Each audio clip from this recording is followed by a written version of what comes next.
নমস্কার বন্ধুরা, আজকে প্রায় 2 সপ্তাহ পর আমি পটচিত্রের বর্ডারের সেকেন্ড ক্লাস নিয়ে এসেছি। মাঝখানে বেশ কিছু কাজ থাকায় আমি মাঝখানে ভিডিও আনতে পারিনি। তো লেটস গেট স্টার্টেড। কালার্স দিয়ে বিভিন্ন রকমের বর্ডার কিভাবে করা যায়, সরু থেকে মোটা, মোটা থেকে সরু সমস্ত কিছু দেখাবো। প্রথম 3টে বর্ডার আজকের ক্লাসে দেখাবো।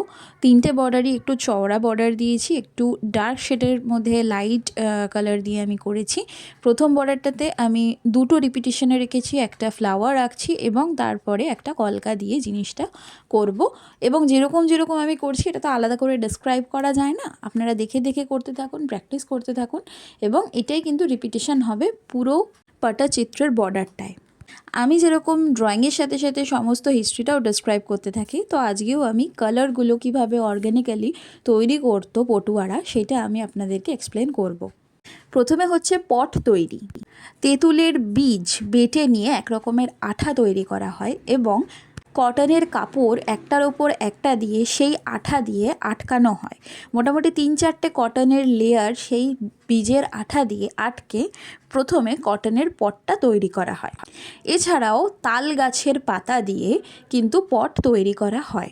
তার ওপরে কাপড় পেস্ট করে কিন্তু পুরো ফাইনাল পটটা তৈরি করা হয়। পটের বীজটা তৈরির পরে চকের গুঁড়ো দিয়ে সুন্দর করে ঘষে জিনিসটাকে সাদা ক্যানভাসের মতন তৈরি করা হয়। কালো রং ব্যবহার করার জন্য প্রদীপের কালো কালি, সাদা রং ব্যবহার করার জন্য শঙ্খের গুঁড়ো, লাল রং ব্যবহার করার জন্য মেটে সিঁদুর, সবুজ রঙের জন্য গাছের পাতা, হলুদ রঙের জন্য খনিজ আর্সেনিক এবং নীল রঙের জন্য কিন্তু নীলখণ্ড বা তুঁত ব্যবহার করা হতো।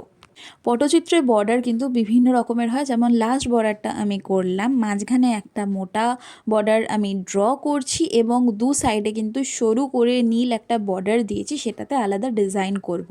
আপনারা চাইলে কিন্তু সরু বর্ডার এবং মোটা বর্ডার মিশিয়ে একটা চওড়া গোটা বর্ডার তৈরি করতে পারবেন। 3 নম্বর ক্লাসে কিন্তু আমি সেটা দেখাবো।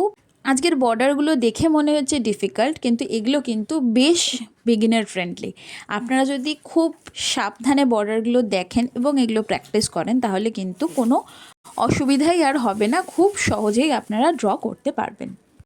বর্তমানে কিন্তু উড়িষ্যার বিভিন্ন জায়গায় পটচিত্র অঙ্কন করা হয়। তার থেকে বিখ্যাত একটি গ্রাম হলো রঘুনাথপুর গ্রাম, যেখানে পটচিত্র এবং মাইথোলজির ওপর বেস করে কিন্তু পুরো গ্রামের জীবিকা নির্বাহ চলছে। পটচিত্রের টপিক কিন্তু ম্যাক্সিমাম মাইথোলজিক্যাল ক্যারেক্টার হয়। মেনলি জগন্নাথ দেবকে বেস করে কিন্তু এই পটচিত্র প্রথম সূচনা হয়।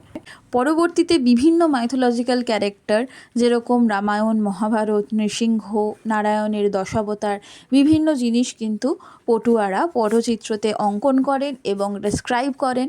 একদিকে অঙ্কিত থাকে পুরো পটচিত্র এবং ঠিক সেই পটটার পেছন দিকে কিন্তু পুরো ডেসক্রাইব করা থাকে যে কিসের বিষয় সেই পটচিত্রটা এবং তার পুরো মাইথোলজিক্যাল স্টোরিটা।